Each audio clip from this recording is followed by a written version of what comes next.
Hello, lovelies. Welcome to the Fat Joy podcast, where we talk each week about how to flourish in an anti-fat world.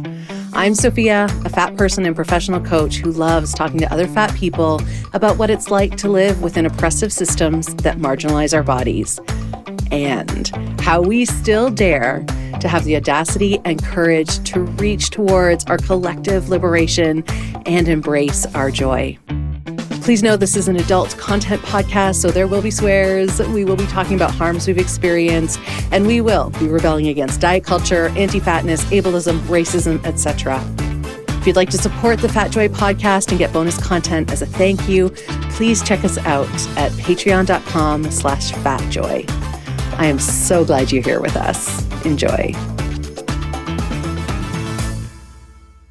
Hello, lovelies. Welcome back to the Fat Joy podcast. I am here with Carissa Grace. Hi, Carissa. Hi, how are you? I'm doing so well, and I'm so excited to talk to you. I've been following you on social. I feel like my listeners hear this all the time, but I'm like, so I found you on Instagram, and I love your content, and I feel like that's where we all find each other. I think so too. Especially, I would say, like fat people, fat community, fat joyful community, fat fashion, which you do, which we'll talk about. And so I was telling you before we start recording, I have a list of things that I've seen on your socials that I want to talk to you about, but I didn't tell you what they were. So I know, I'm really excited. We'll see what it is. I think I'll be okay to answer everything. So I totally think so. So why don't you start by telling us a little bit about yourself, a little bit about who you are? Well, first of all, thank you so much for inviting me on. I really, really appreciate it. And okay, so my name is Carissa Grace, I guess, purveyor of Be Your Joy. Be Your It's Joy. Such a great name too. Be Your Joy. I know. You know what? Okay, so Be Your Joy actually. So I'll just kind of say, so I'm a body positive fat content creator on Instagram and on TikTok. I started about 6 years ago. Be Your Joy actually just had its 6th birthday. When I started, it was an idea a few months before I even started. And I was just in a really good place in my life. And after a huge life change that I had gone through, and I wanted to share. I was having a lot of conversations with people telling me like that they wish they were as confident as me, and like, where did I find confidence from? And so I just was like, you know what, I need to share this online, and like it kind of be a journal for me, but also be a way for me to share my journey and what I went through to get to this place of feeling good in my plus size body and as a woman in general. And the name Be Your Joy actually came from one of my best friends, Nina. I talk about her a lot in my stories, and we're always together. And I was like, okay, what I like, she's just really good at naming things. And I was like, we were throwing names around. She was like, what about Be Your Joy? And I was like, that is perfect, because the whole thing is about finding confidence and finding joy within yourself and not from exterior factors. I think that things on the outside can always go, but you always have yourself, and you need to be able to draw joy from yourself, by yourself, in order to be really happy. Because things can always go that are around you, and if that's the thing you're counting on for all your happiness, then it can be taken away from you. And I think that was a big thing for me. I didn't ever want my joy and my confidence to be taken away from me again, like it had been in the past. Yeah, because it's fragile if we don't do it from inside of ourselves. Yeah, and if you rely on other things like money or material things or a job or a person, a relationship, and those things don't work out, you can also be willing to compromise yourself to keep that thing with you. And I know I did that a lot in relationships. So that was sort of what led me to my self-love journey, feeling kind of lost as a person and finding myself along the way. So it just was like, you have to be able to find that inside of you, because it just, they're like, everything else can leave. Yeah, it's so true. And I think a lot about that also with like worthiness, like not only joy and happiness and contentment, but like a belief in my own worthiness has to come from within too. Like, yeah, like it can't be because of something, someone giving you something. Like you can't be determined on someone else deciding you're worthy, or you achieving an accomplishment to be like, oh, now I'm worthwhile. You know, it has to be from inside.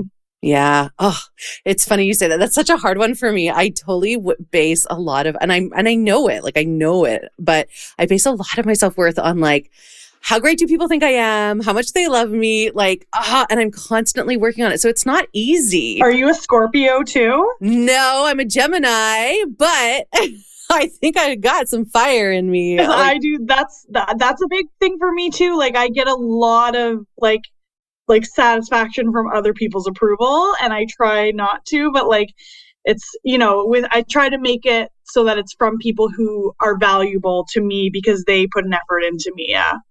Not from strangers. Yeah. I remember reading or hearing, I forget how I heard it, but Brene Brown, who you probably have heard of, who's fantastic. So I remember her saying the people's opinions who she cares about, she literally writes on a 1-inch by 1-inch piece of paper. And that's it. And she keeps that piece of paper like in her purse.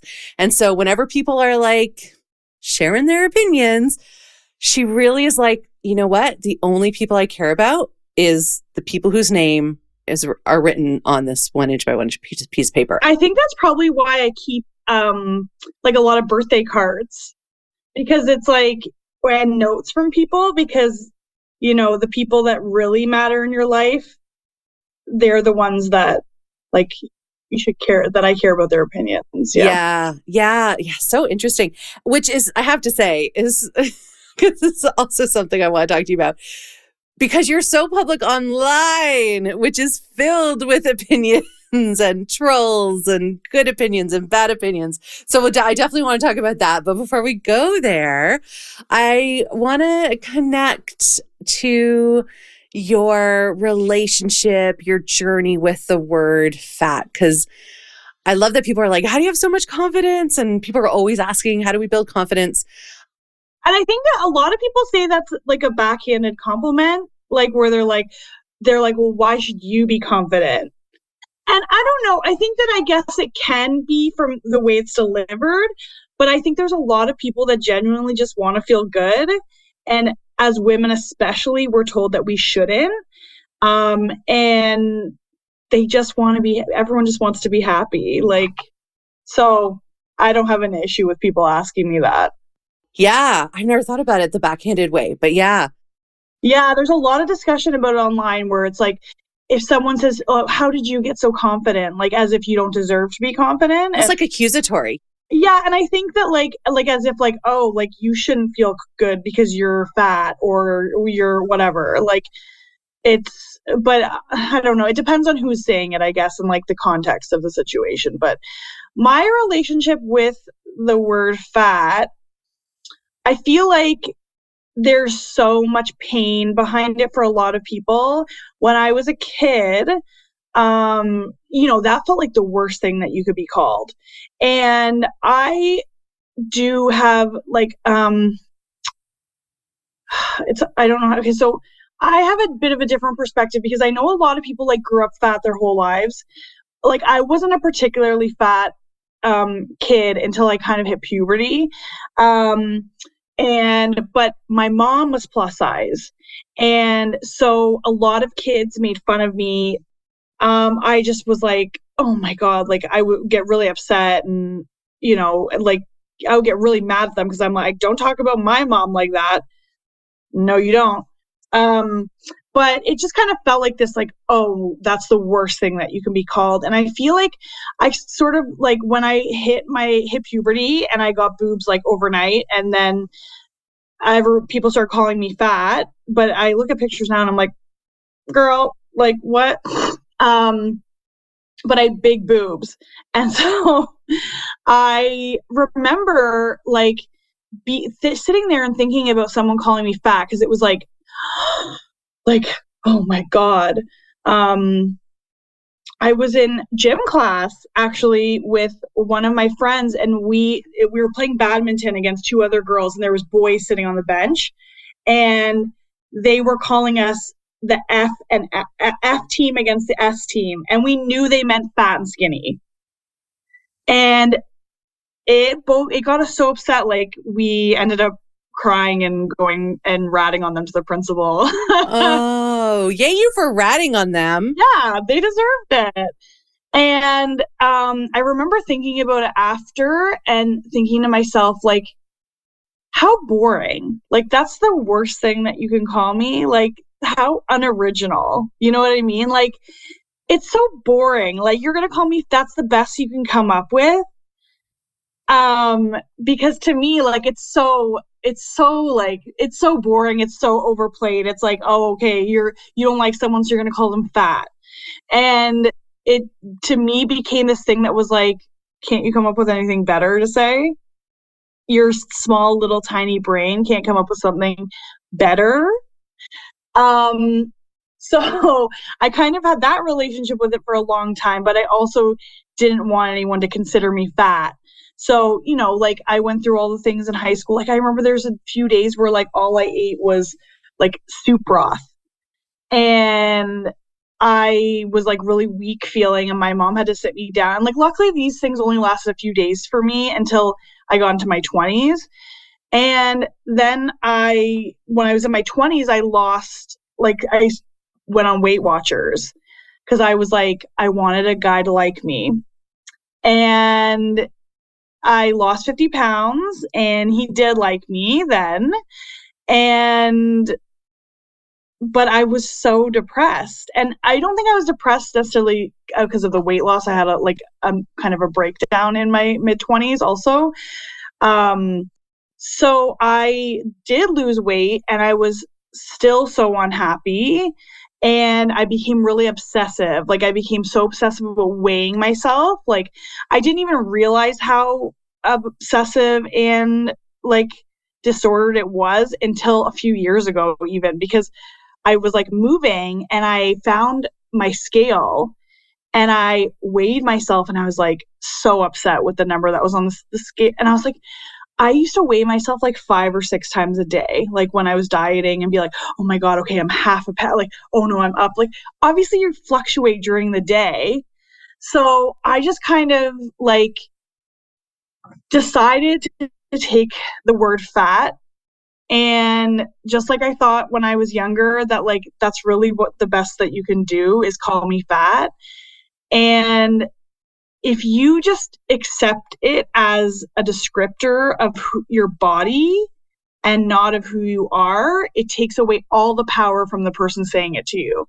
And to me, that is the biggest, like, screw you to anyone. Because the thing is when someone calls you that or calls you any kind of name, they want a reaction. They want you to feel bad about yourself. And if you don't, if you just are like, okay, so, then it takes all their power away. And to me, that's the most satisfying sort of revenge on someone. I said I was a Scorpio. I love that. But it's just like me getting one over on them. It's like, oh, that doesn't bother me. I know I'm fat. Like, I have a mirror. And, you know, kind of going back to that same thought that I had when I was younger, is like, that's the worst thing that you can say about me. Like, you know, and that's kind of been my relationship with it. And like, I also like say, I think it's a good tool as well to help other people understand that it's not an insult. Is that like, I call myself fat, and not in a degrading way, but I'm like, yeah, like, oh, it's the fat girl, like, or whatever. I can't think of a way to say it. Like, but you know, and people like, oh no, you're not. It's like, it's okay. Like, fat is not a bad word. And then I think it destigmatizes things for other people who are having those feelings about themselves as well. It does. And it also like invites people to think differently about the word fat, which is like, I mean, it's kind of like you're in constant advocate mode, but or activist mode, but that is part of it, I think, sometimes, of owning the word. I was always made to kind of be like that. I have always been sort of argumentative, and you're Scorpio. Yeah, like argumentative, like with like debating with my family about different things. And I just, I have a strong sense of justice, I think. Yes, yes. And like what's right. So Carissa, when it came to creating Be Your Joy, what had you decide to start it 6 years ago? And also, I have to just read out what your tagline is. I don't know if this has been your tagline for 6 years, but no, it hasn't. It's new. It's newish. It's been around for like a year or two. Oh yeah, I love it, because what it says now is a fat bitch doing hot girl shit. And I just love it's just so sassy and so like empowered and funny. I feel like it really encapsulates my like personality. Yeah, it does. It really does. Yeah. So how did you get started with becoming a digital content creator? So when I was in my late 20s, I know I look younger than I am. I went through like a gigantic change in my life. Everything was sort of turned upside down. I got out of a relationship that I realized had taken a lot from me. I felt deeply unhappy. I had to, like, I thought my life was going on one track, like that, and then all of a sudden you're like, oh no, we're doing this other thing. So I had to like move out of where I lived, left a relationship, like had to start over basically. Like, and when you're in your late 20s, especially as a woman, and you feel like, you're going to soon like get married or have kids or whatever. And then that's like, no, we're not doing that anymore. It's a gigantic change. And I left that situation feeling devastated and feeling like I didn't know who I was anymore. So I spent I moved back with my parents for like 3 months until I found another apartment. It was fine. It was, it was good because my nephew was only like 6 months old at the time. He was living with my parents as well, with my sister. So we got to spend a lot of time together. And now he's like 8 years old, and we're like, I love being an aunt. It's the best thing ever. But no, it was good, and it allowed me time to like save up money. And then me and my best friend got an apartment together. Back in Toronto. I was already living in Toronto, and then I went back to my parents and then came back to Toronto. And I spent like the good part of the next 2 years. The first summer, I was like, I'm doing everything that's going to make me happy. Like everything I'm going to do. I bought my first bikini. At Pennington's. I love it. And I think I still have it actually. And I just want to enjoy my life. There's this quote from The Office that Dwight says in one of the episodes where he says, "Nothing is on my horizon except for everything."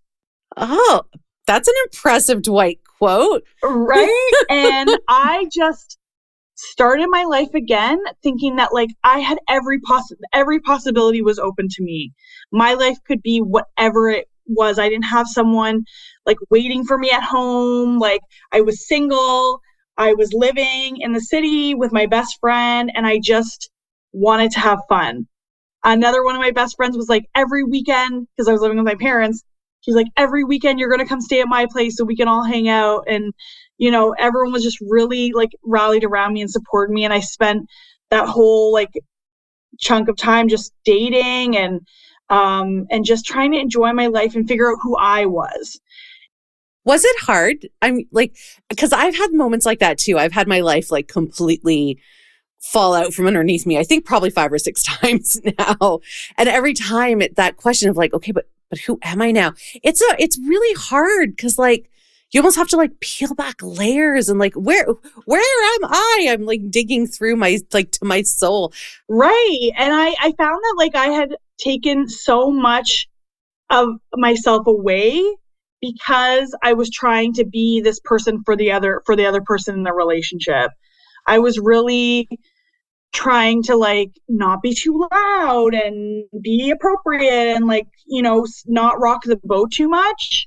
because I don't know if you've noticed, but I don't have like the shyest personality. So were you always too much? You were too much. I was too much. I've been too much for like a lot of people.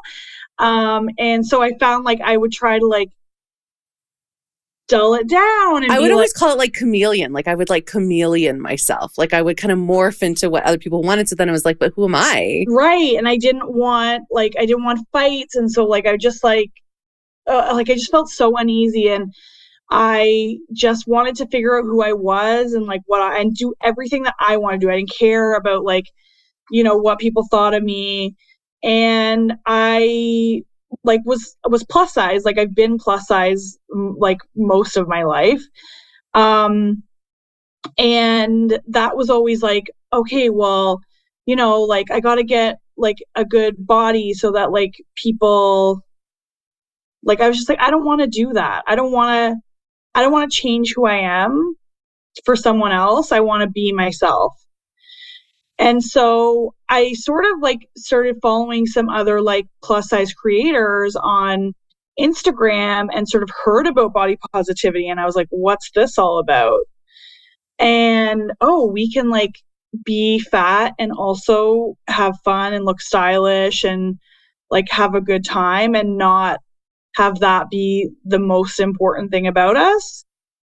Like that's when you look back now, like because I remember that being like one of the biggest revelations of my life.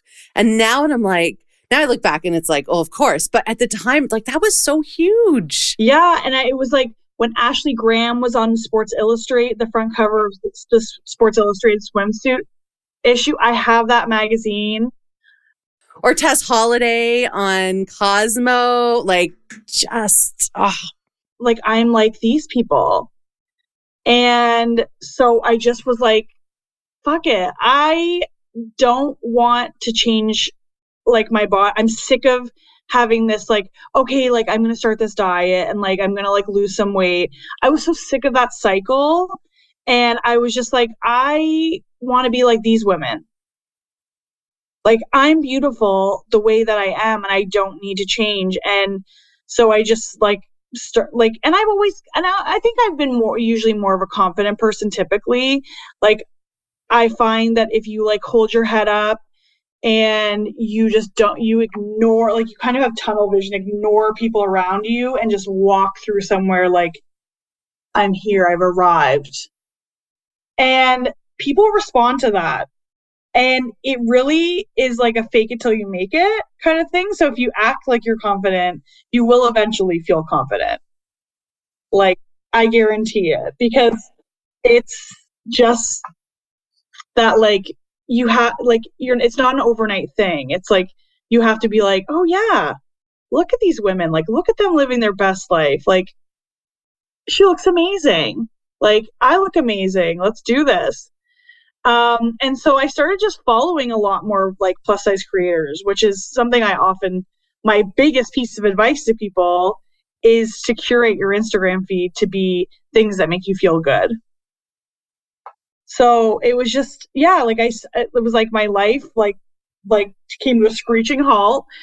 And then I was like, okay, you are in charge of the rest of your life and what it's going to look like.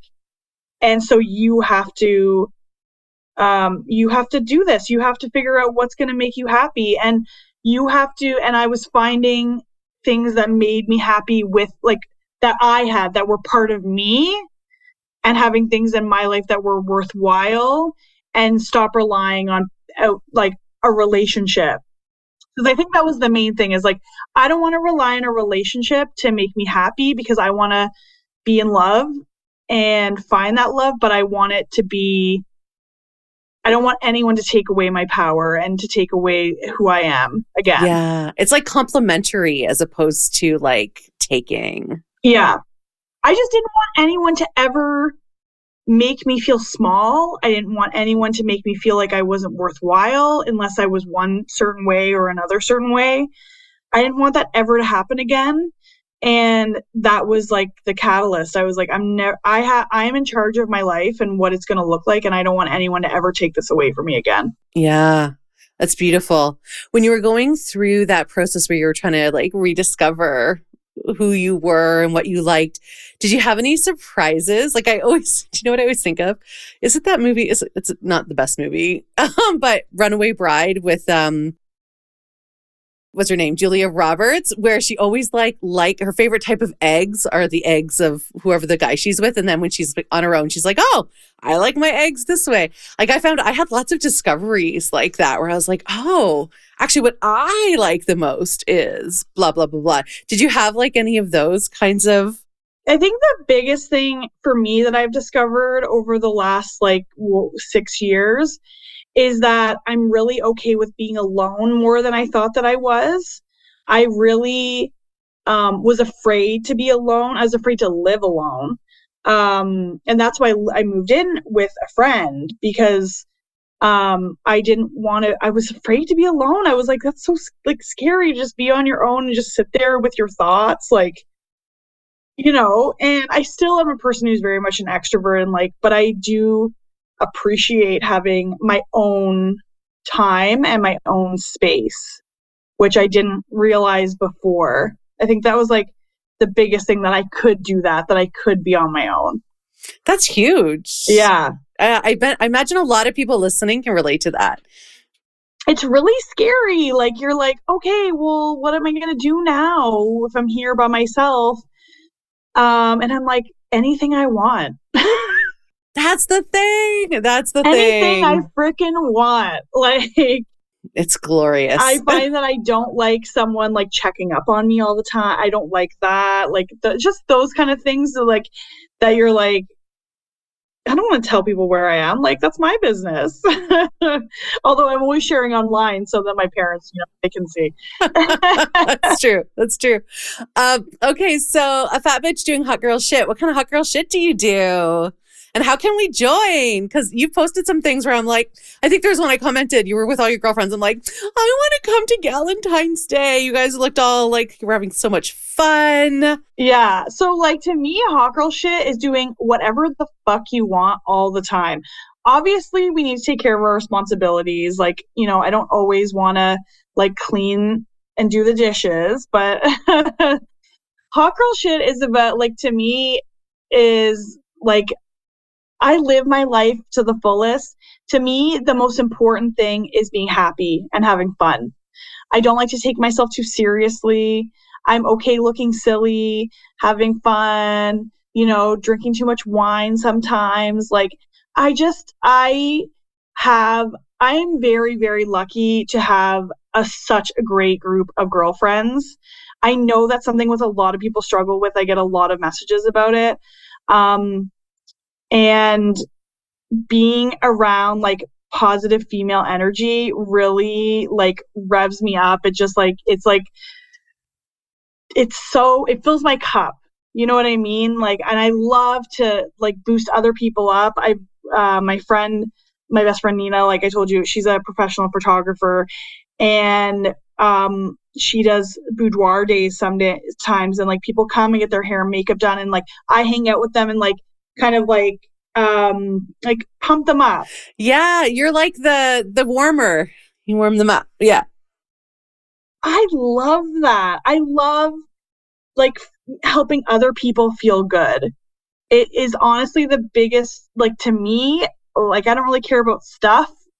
And I always say, okay, this is a quote that I always say, is that I don't collect things, I collect memories. And to me, it's just that life is about experiences. It's about spending as much time as you can with the people that you love and just having a freaking good time. Like just letting go of nonsense and just having a good time. And just having people around you that like love you, because people who don't care about you and who judge you and make you feel bad about yourself, like goodbye. Like, I'm sorry, like we need to put up a boundary. Like you are not welcome here. Do not pass go. Do not collect $200. You're not. So it's just about like making memories, especially after COVID, right? We spent like 2.5, 3 years, whatever, cooped up in our houses, not being able to, like, I remember during like the first like lockdown, like, and we've had so many lockdowns in Canada. like not being able to do things and like taking that away made me be like, why did I say no to things? Why did I say no to that vacation? Because it was too much money. Like, okay, but like you can make more money, but just like, or, oh, I didn't want to drive 2 hours to visit that person. Like, because I wanted to stay at home. Like, why? It's like, it's, like I said earlier, like I have a hard time when I have plans and I'm like, oh, and I have to go to them. But I always do it because I'm always glad I did after. Yeah, it's true. It's true. Do you find like when you kind of follow, I used to do these things called desire days where I would book like a whole day off work and I would just like follow whatever my desire was in the moment.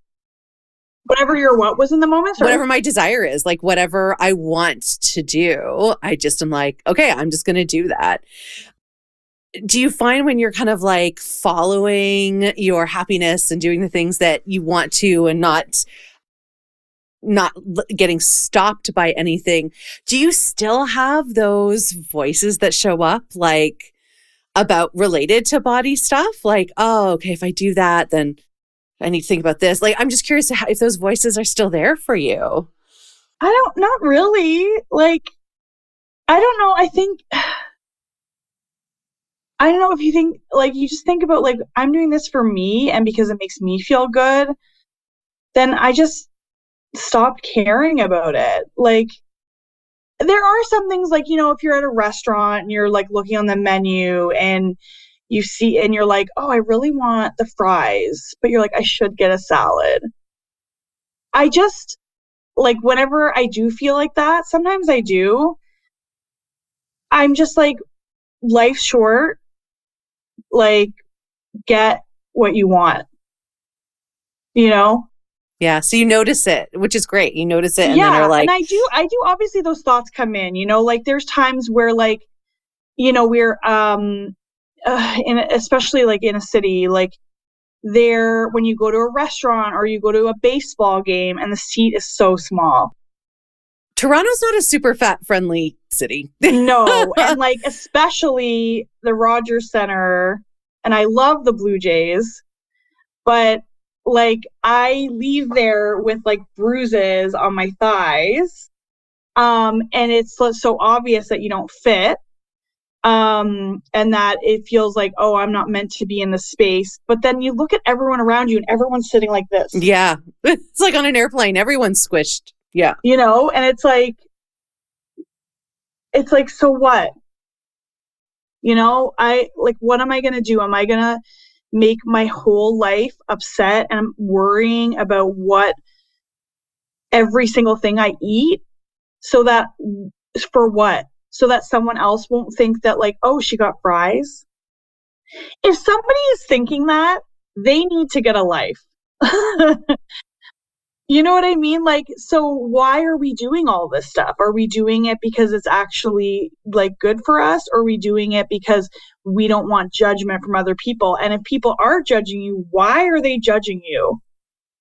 I had a discussion with someone actually today talking about how when there's trolls online, that I feel like people get so upset because they've been told their whole life that skinny is healthy and fat is unhealthy, and like thin is beautiful and fat is ugly. And when they see someone online living their life and being like, that's stupid, they're like brain, like short wires. They're like, ugh. I know. They get really pissed off. Like, how dare you? How dare you? Like, how dare you feel good about yourself when I'm sitting over here always feeling bad about myself? Instead of being like, hey, you should join the party because it's a lot of fun. It's a lot of fun, And so like I go with my girlfriends and they'll be like, oh, I should really get this. And I'm like, it's just a cookie. You're not burning down an orphanage. Like, it's really like, think about things in the grand scheme. Like, I'm a big picture person. It's like, in the grand scheme of things, this one thing, is that really making a difference? Like, it's like that you're going to get some joy and some happiness. And like, what's the worst that could happen? Yeah, exactly. Well, and so do you get a lot of trolls? Like, do you have a lot of people making comments on your content? You know what? I would say that I get off a lot easier than some other people. Some of my friends online get a lot, especially like as your content gets pushed out more and more, like to a wider audience. I get a lot on my what I eat in a day videos. I'm going to ask about those for sure. Those Yeah. videos are an electric rod for hate. They're so interesting. So can you describe what it is for people who haven't seen it? So, what I eat in a day videos are basically that, me sharing what I eat in a day. And every day is different, obviously. That's other wild thing is people are like, there's no way you eat that every single day. Well, no, not every day you eat the exact same thing. That's wild to think that. Well, and what I love about the videos, and I think I posted this online today because I was like, I'm talking to you to Carissa, and because I shared your latest, what you're eating or what I'm eating today as a fat person video, is that here's what I love. You like bring the camera really up close and you take bites of your food and you chew it and you look at the camera and you're like, I am enjoying this. And it's like pleasure. It's pure pleasure in food. And I'm struck by it every time I see these videos because, again, speaking for myself, but also speaking for a lot of people, we've been taught never to actually, like, pleasure with food is not a thing. Food is always meant to be controlled and restricted and blah, blah, blah. So like to actually see like just someone chewing food and enjoying it. I could watch you eat food all day long. Maybe I should start one of those like OnlyFans. I know, I was going to say, I'm like, this might be like, is this like a kink? I don't know. But like, it's just because it just shows, it goes against what we're taught by anti-fatness, by diet culture, by weight stigma. And you just are like, I am eating my food and I'm loving it. I find them so freaking joyful. I love when I drink wine and I show it. I'm just like, haha, like I'm having a drink. Well, and then at the end, I love how you do like, so you have a clever way of saying it where you're like, prevention of babies and obsessive thought and baby prevention. That's it. I love that too when you're taking your pills. So I started doing those because I was inspired by other creators who were doing those videos. I am friends with Zoe Potter, which I'm sure a lot of people follow. And I'd seen lots of creators making these videos before, but I was seeing hers a lot. And I was having these discussions all the time with people in my life about how people make this assumption that if you're fat, then all you do is sit around and eat a box of donuts every day. And like, no shame on you if that is what you do. Like, live your fucking life, do your thing. But I don't like this idea that it's like, oh, well, you made yourself like this. Like, you're a bad person. Like, well, and we know it's not true. Right. It's not true. And I was having these discussions all the time with my friends and family, just saying, like, people think that I look the way that I do because I sit and eat a whole cake by myself every single day. And they're like, yeah, like you eat the same that we do. And like, we look different. And, and I was always looking for a way to kind of demonstrate that in a post, but it's hard to like convey that without a ton of like words. And, so I was like, thinking of like, how can I show this? And then I saw these what I eat in a day videos and I was like, well, and a lot of them were for like nutritionists. Like, here's what I eat in a day. They were for thin people promoting thinness. Well, and I didn't realize that. And that's another thing about curating your feed, because I wasn't seeing that content because I follow mainly body positive, fat activist content. And so I don't make it I don't watch these like aspirational like fitness pages and stuff like that, because that's not, and no shade to those people, but that's just not my thing. And I was like, I'm gonna make I like talked to Zoe too, and I was like, hey, like, would you mind like if I started doing some of these videos too, like I've been looking for a way to like express this, and people do them for all sorts of reasons. There's like people showing, you know, they're recovering from eating disorders, or there's like people like that are like, oh, because I'm like lactose free, or I'm, you know, or like because I am trying to lose weight. And so, and she was like, oh my God, of course, like I didn't invent this, like go ahead. And so I started making them, and just being like, this is what I eat. Like, I don't know. And like, surprise, I don't know what to tell you guys. Like, because I get a ton of people telling me that I'm lying, that there's no way that's what I eat. And I think that's a huge problem, because you see that with a lot of people who talk about healthcare, and where like they'll go to their doctor and they're like, I have a sore throat, and they're like, lose weight. And then if you know, I know that lots of people have had to do food journals for their doctors, and their doctors will be like, there's no way that that's what you eat, right? Impossible. Like, it's calories in, calories out, right? Which, by the way, if your body is not burning as many calories, then yeah, you're not going to have as many calories out. Well, and we know that's calories in, calories out is a total lie. Like it doesn't, there is no, even though my gynecologist told me that recently that that's what it is. And I'm looking at her and I'm like, how can you say that? You're doctors. And because like all of these studies are on men, and like, and white men, right? So like, it doesn't take into consideration like a female body or like a black body. Like, it doesn't take into any of those considerations. So I just like, I started posting them, and I just like couldn't believe the number of people that called me a liar. I thought that was very interesting, because I thought like when I post my videos, like I'm like having like eggs and toast in the morning, and then I'm having like pasta for dinner, and like, you know, whatever leftovers I had like for lunch. It's not like I'm sitting there eating salad all day.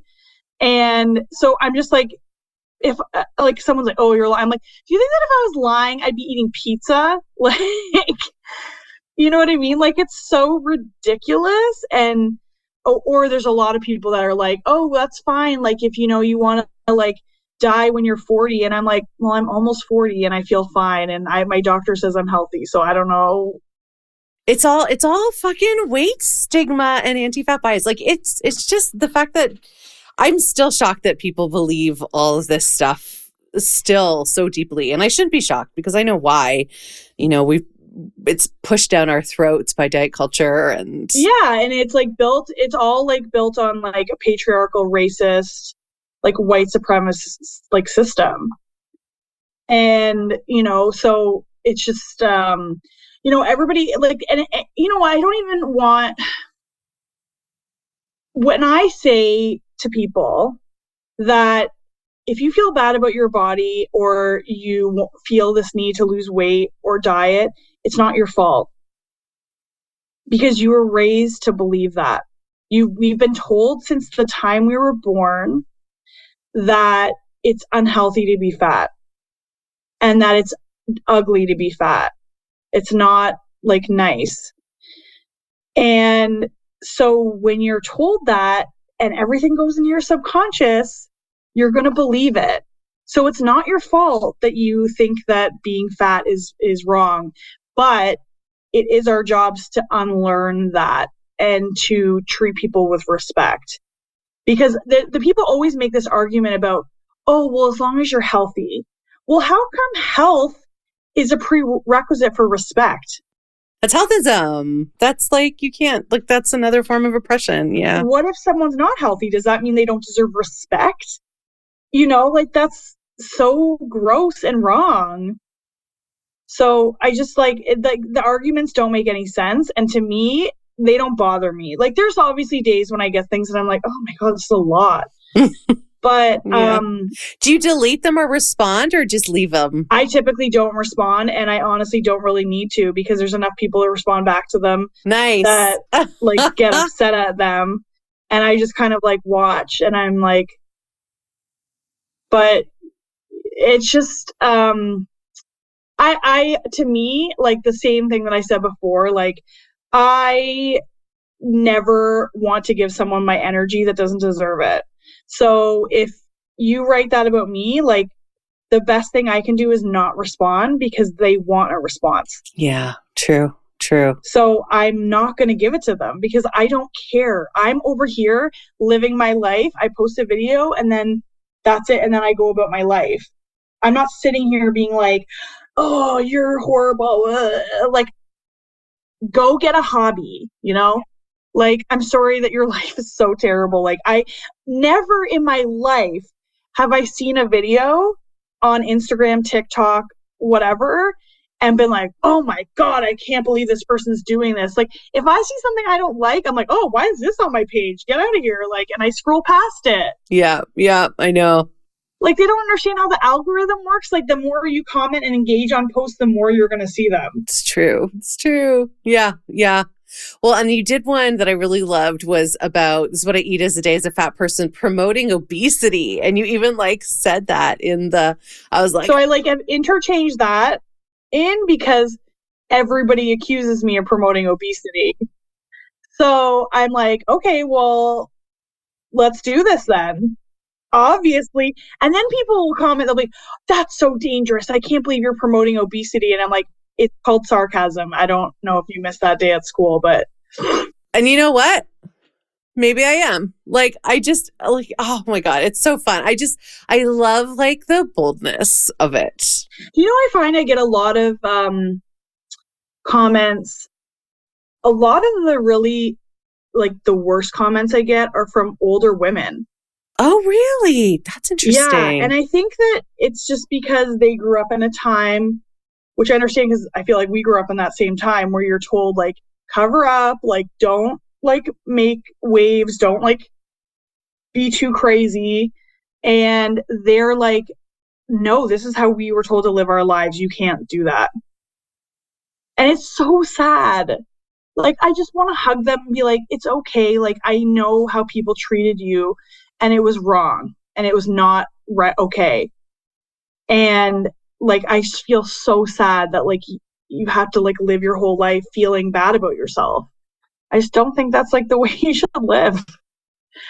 Just do hot girl shit. Just do hot girl shit. I love it. I watched another video that you posted that I thought was so good about, it was when you had your hair and you had it like pulled back into like a low, I think it was like a low ponytail or something.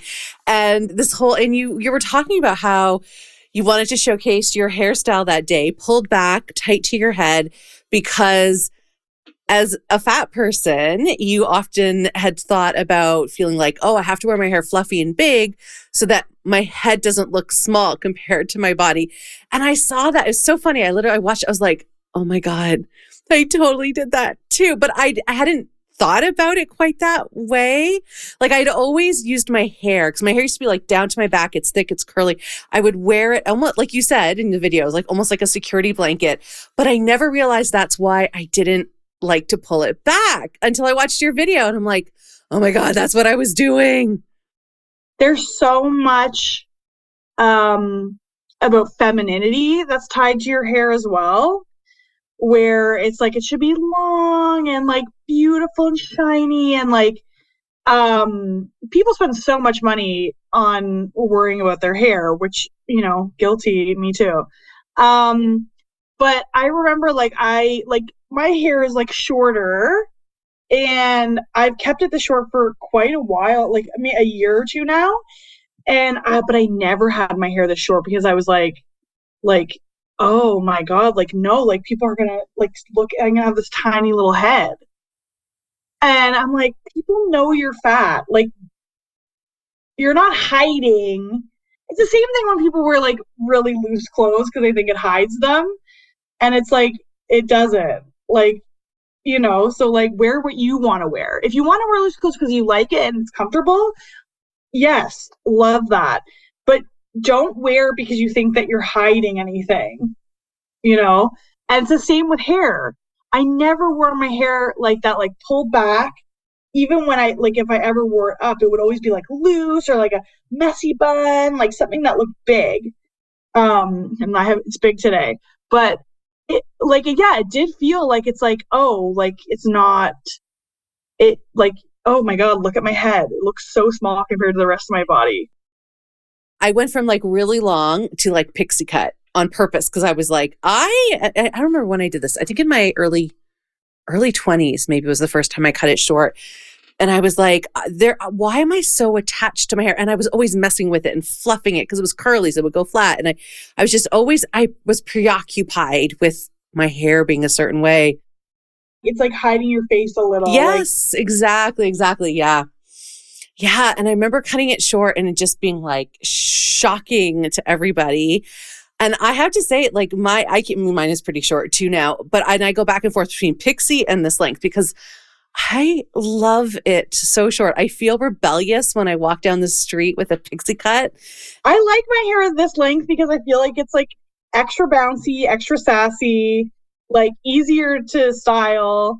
And it's, yeah, I know, like I really like my shorter hair now. And I've seen old pictures and I'm like, oh, I should grow it back. But then I'm like, no, like, I don't know. It's kind of like fun and flirty and like.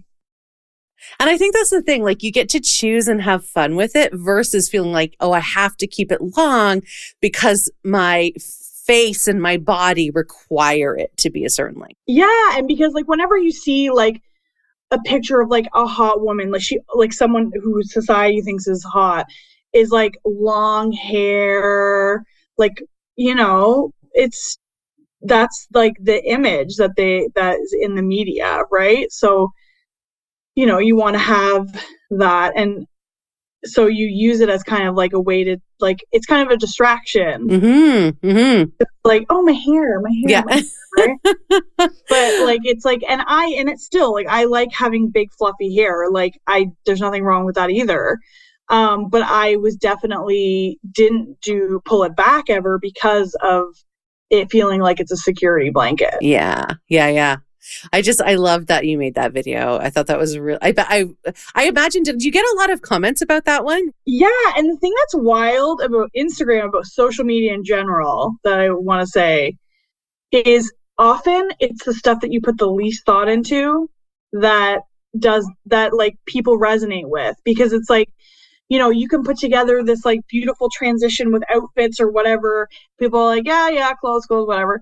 But then it's like, I'm like literally filmed that as I was about to leave the house. And I was like, I need to just like get this on film when I'm thinking about this hair right now.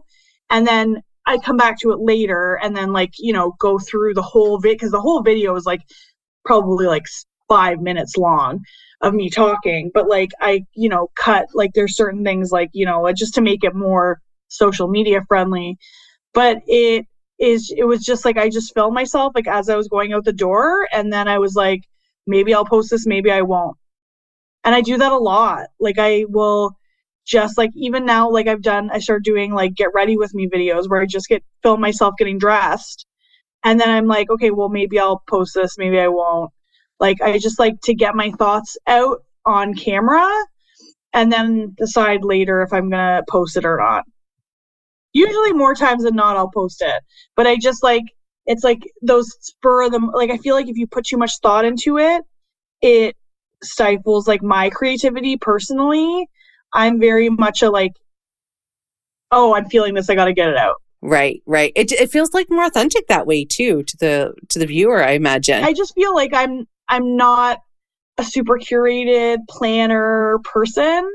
And I'm just very much like, I'm messy, like, but I just, that's what feels real to me. And I'm not good at like, sometimes I feel like I wrote that yesterday where I don't feel like I'm like a good enough content creator, or I'm kind of a fraud because I don't like have this whole social media strategy or like any of that stuff.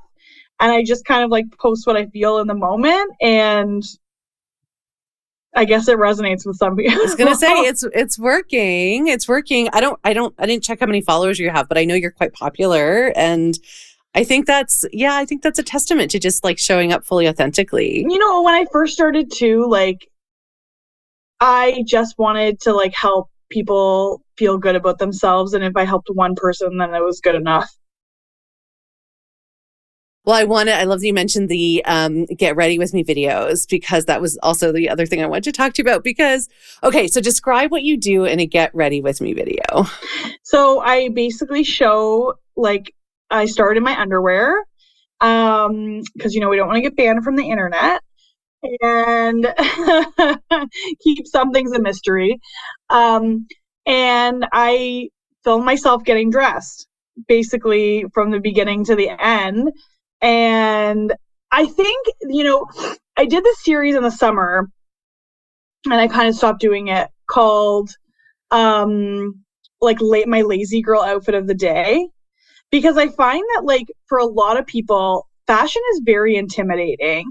And you see a lot of creators that have beautiful style and accessorize so well. And I'm just so envious of that. And I'm like, oh, wow.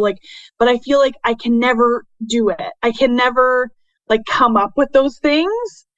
So I was like, I'm going to just post but I do get lots of compliments on my outfit. So I was like, I'm just going to post my outfits are not hard. 99% of the time it's a dress, because it's the best thing about dresses is it's one piece. It's one piece of clothing. That's a whole outfit. And then that's you don't have to think about a shirt bottom combination situation. And it's easy, right? So that's always what usually my wardrobe is. In the winter, I wear tights and with dresses and skirts. So I just wanted to just show my everyday outfits and what I was wearing and kind of make fashion more accessible and less scary, because I do think that and I'm trying a lot to reuse pieces from my closet that I already have in a different way, because I do think that there's this oh, we always have to have new stuff. We always have to buy new stuff. And I'm guilty. I want to buy new stuff all the time. But A, it's expensive, and B, it's bad for the environment. So I want it to be easy for people. We don't all have a ton of time to put together this crazy outfit. So if I put it out there and it's looks a little easier, that it's okay, really this outfit's just 3 things, and then maybe it'll be easier for other people too. But I started in the summer being this is my lazy girl outfit of the day, because I was I'm wearing a dress. This is the end. I'm here, I'm wearing these biker shorts that have holes in it. I just feel that's just more, that's what people are really doing in their real life. True. The biker shorts with holes. Yeah. Today at my work from home, I'm wearing these, that was my very first one. It was a stained tank top and biker shorts with holes in it that I will not throw away because they're way too comfortable. Right. Yep. And then I started doing the ones in the summer, and I'm this looks like it's a lot of work, but it's really not. It's a matching suit from a store. Well, the ones that I'm always amazed. Okay. So I have to ask you about tights. This is where I'm going with the tights thing, because oh my God, I think it's so good. Because a lot of putting tights on in front of a camera, that was the other thing. I was I think I'm going to get a lot of hate for this, but I'm just going to be this is a real thing. Putting on tights is annoying. It's awkward, and you're balancing and you pull it up over the I know. And you do it. You do it so well. I'm just going to do it. I'm going to do it on camera. I don't care. Full awkwardness. It's so good. That's what I'm saying. This is what I think I feel like this really epitomizes what I love about your content, Carissa, is that it's just this is how it is. This is what it is like to put tights on fat legs and a fat belly. And yet you got to pull it up over the belly. Yeah, I want my tights to go over, up all the way over my boobs. If I could get a full outfit tight, I would be into that, because I don't I know that a lot of people have issues with shapewear, but to me, I like it because I like for my body to feel supported. Mm-hmm. You know what I mean? It's a bra. I like wearing a bra because I like to feel I'm lifted and supported. And I know a lot of people are oh, I don't like a bra with underwire, which is fine. I want my bra to feel like armor. I want it to feel I need the underwire. I need it off of my chest. Especially when you have big boobs and they're just laying on your chest. It's sweaty and it's hot and it's uncomfortable. So I like shapewear because it makes me feel it's it doesn't make me look smaller, but it makes me feel it's I'm a hug. Yes. And that's why I love high-rise jeans. Like low-rise jeans can suck it. Yeah. They Yeah. go straight to hell. Yeah. It's very true. It's very true. Nuh-uh, not having that. For the Get Ready With Me vids, have you gotten comments? Like, what are people, are they? People are like, no one wants to see this. This is disgusting. A lot of people, I find I get a lot more positive feedback on those, like, oh, I love your style. Like, everyone wants to know where the tights are from. So my tights are from a few different places. Like the main places I get them from are Pennington's, and there's this brand called E55. Their tights have lasted me. I've only gotten one pair of tights from them, and they've lasted me so long. But I'm gonna try out Snag tights. I'm gonna put an order in with them because a lot of people have said try Snag tights, so I want to try them.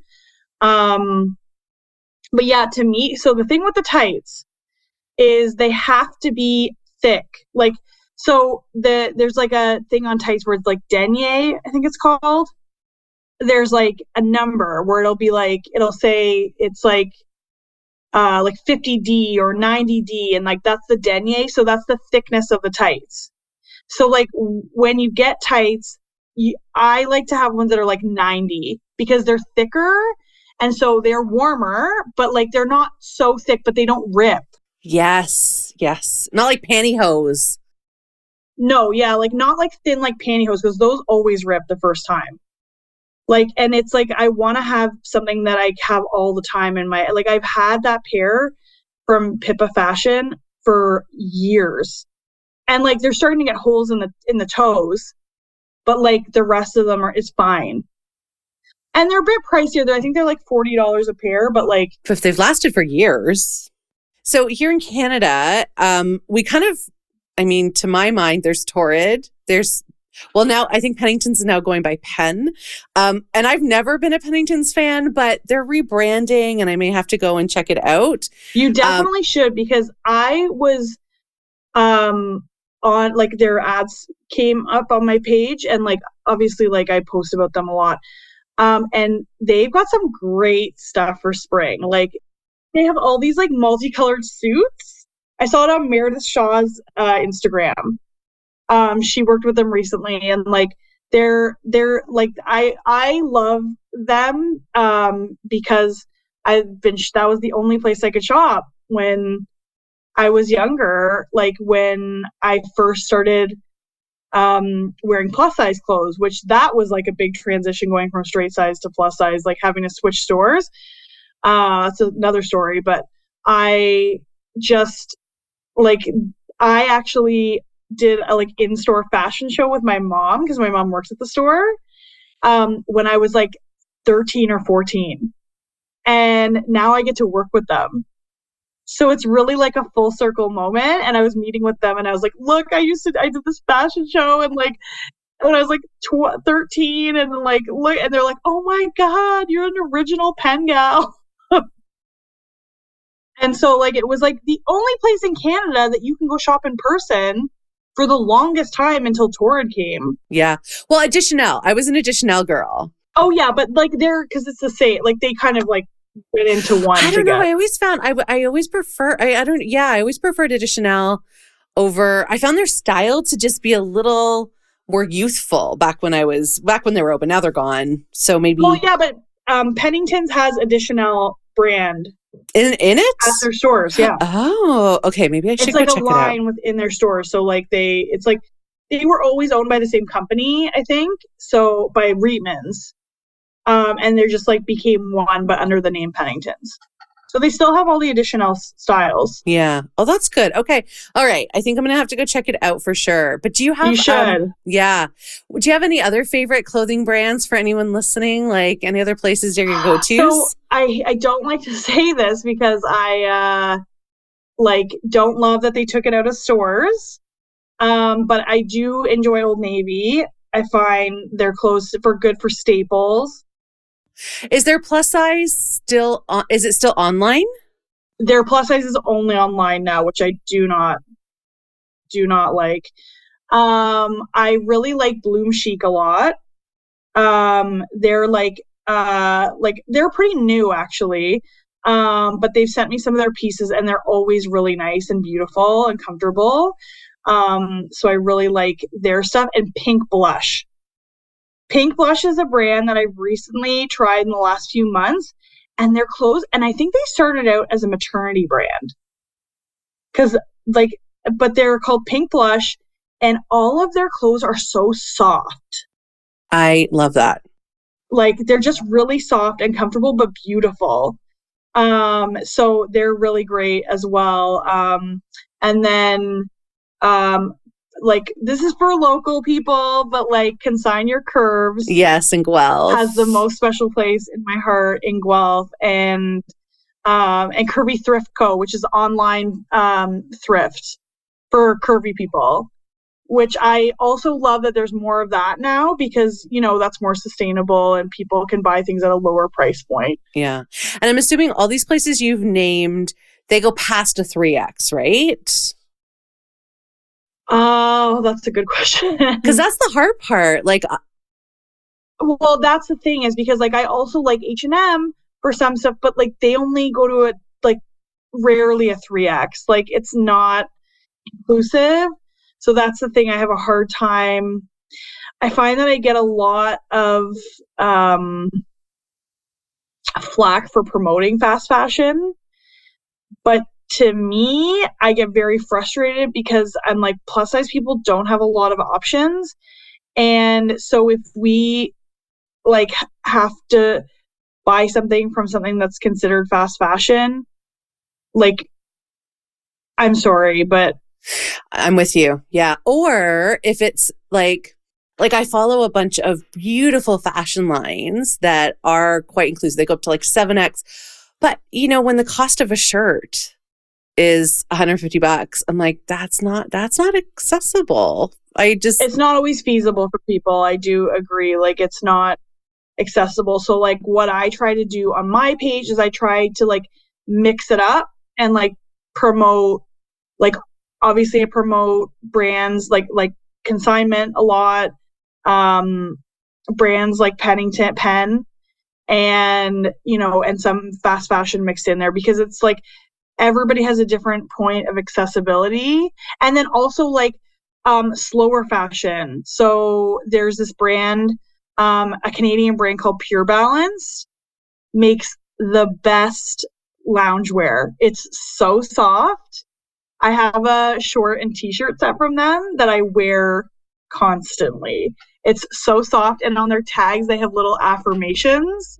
Oh, I love that.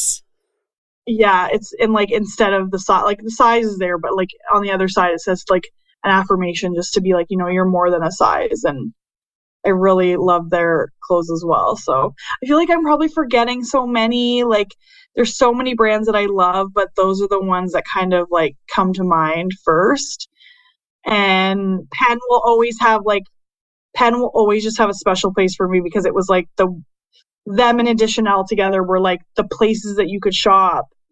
I remember, if I could just quickly tell you the story, when I was going into my first job, when I was in university, in an office, and I had to get office clothes. I didn't have any professional clothing. And I went shopping with one of my best friends, and I was in tears in the fitting room because I couldn't fit in anything. And I was about a size 16, 18. And she's like, why don't you just try a plus size store? And I was it just felt to me it was oh no, I'm not plus size. And then I went there and stuff fit me, and I was what? This is so stupid. I just it's such a difference when something fits you properly and how good it makes you feel. Totally. Yeah, but it was a big thing because it was I'm not a regular size person, which I don't like that either.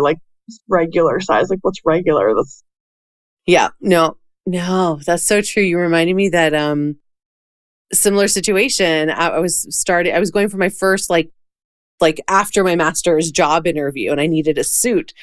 And I think my first professional suit was Additional, and I still remember it was black and it had this little pinstripe, and it was such a big deal. And I was so grateful to find a place that could fit my And then you body. could try it on, because so many things now are just, one place I forgot to mention, Eloquy.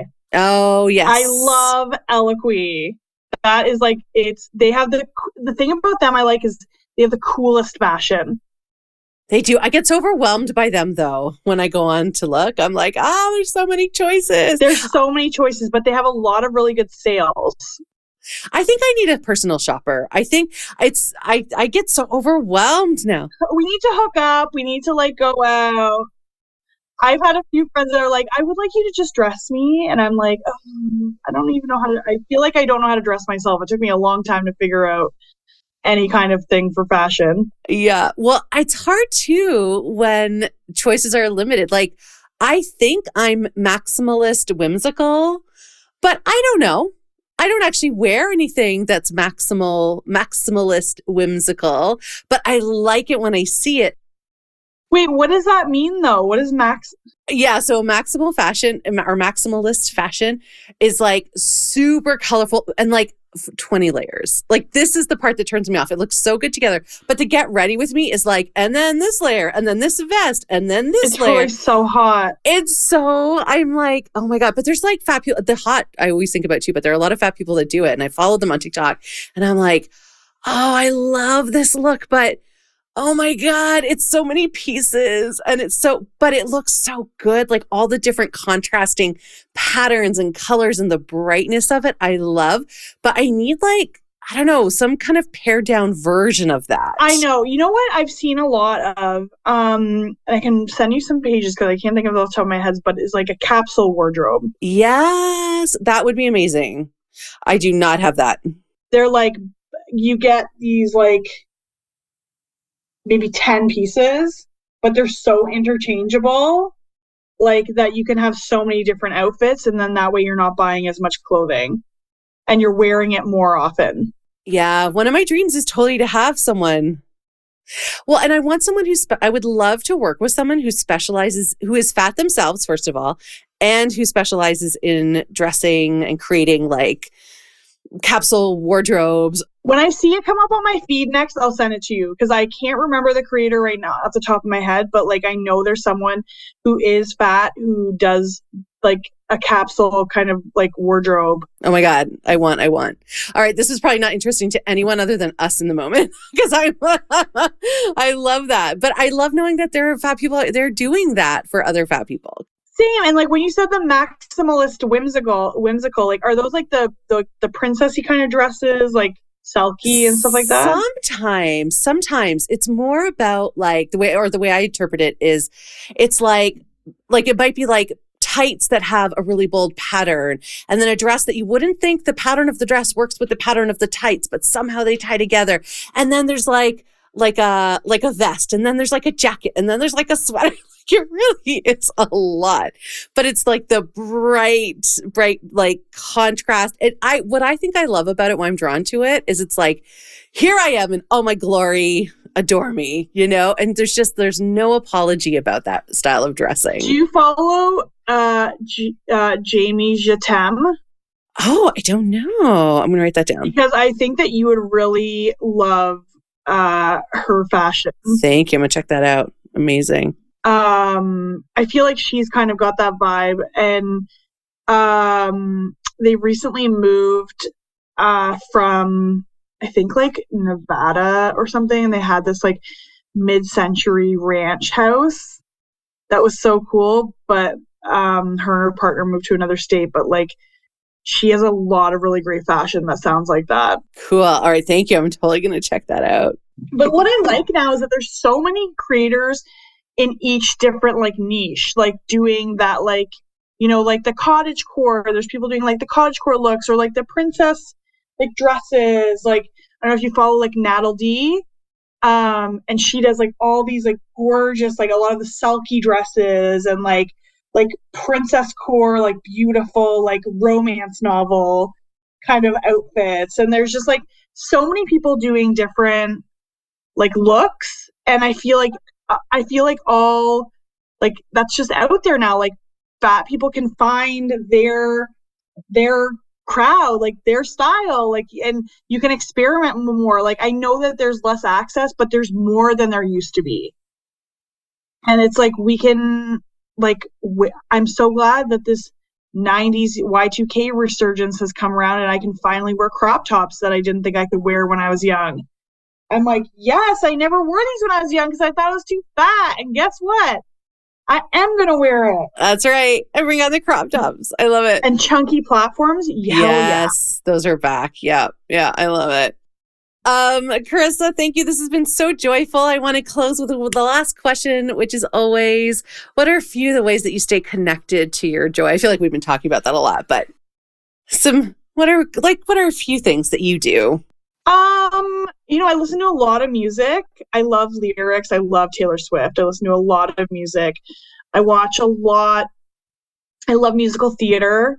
That brings me so much joy, like singing along in the car. Like, I love that kind of thing. I love to read. I love stories. Like, I find reading to be a really big escape for me because it's like, I'm in my own life so much. I want to like see what is another person's life. Okay. So right now I'm actually reading Harry Potter. For the first time. My best friend loves Harry Potter, and she, at the beginning, so every year I set a reading goal for myself for the year. And she's like, okay, Carissa, I really want you to take a chance and go on this magical journey. And she gave me the first Harry Potter book. And she's like, I'll gift them to you. Like, I'll send them. I'm like, so after the first book, I was like, okay, I don't want to give this author any more money because she is problematic. And transphobic. So I will borrow the books that people already have, and I will read them, but I'm not giving her any more money. And she agreed. So I'm on the third book, and I'm actually really enjoying it. I thought that like it was going to be like, oh, it's a kid's book. Like, I'm not really going to like it, but it's actually good. Yeah. And it grows. It's like it grows up with the ages. That's what she said. She goes, wait till the third book. But even the second book, I was like, oh, like this is really interesting. So I'm reading Harry Potter right now, and for the first time, I'm new to this whole world. I tried to get my nephew to read it with me, and he was like, no.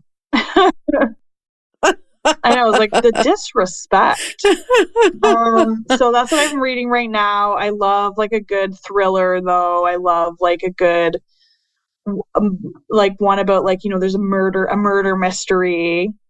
And the biggest thing that brings me joy is just being around the people that I love, like having just like, this, like the last few weekends and this weekend too, I'm having a girls' night, and it's just like fills your cup up, and you just get to like, gossip and talk about life and have some wine and connect. Like, I love connecting with humans. I love talking to people, and that is something that definitely always brings me a lot of joy. So perfect. Oh, it sounds so good.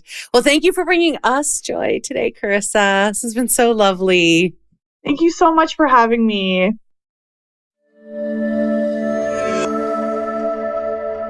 Before we go, I'd like to read a poem because poetry can reach our hearts in a different way.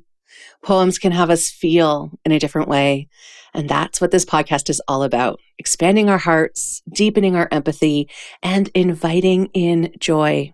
So each week, you get a new poem.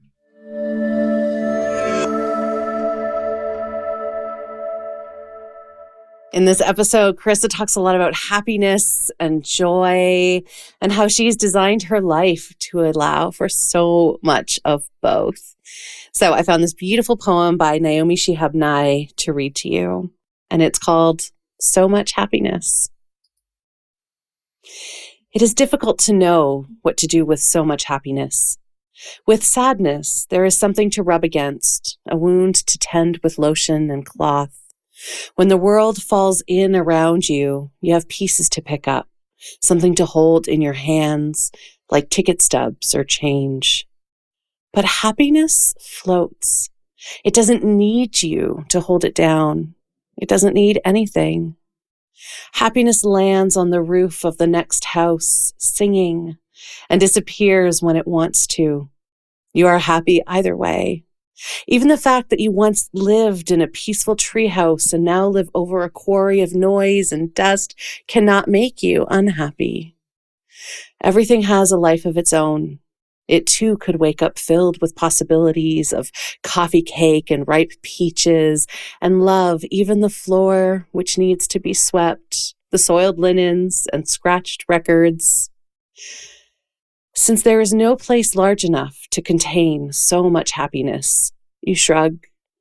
You raise your hands and it flows out of you into everything you touch. You are not responsible. You take no credit, as the night sky takes no credit for the moon, but continues to hold it and share it, and in that way, be known. Thank you for joining me today. My hope is that you're feeling a little less alone and a little more seen. So until the next episode, you can find me on Instagram at fatjoy.life, on YouTube at youtube.com/@fatjoy, and on Patreon at patreon.com/fatjoy. Please do check out the show notes for how you can connect with my amazing guest and for the links to the poem. All right, lovely. I am sending you off with my best wishes for an abundantly Fat Joy day, and I look forward to talking to you again soon. Bye-bye.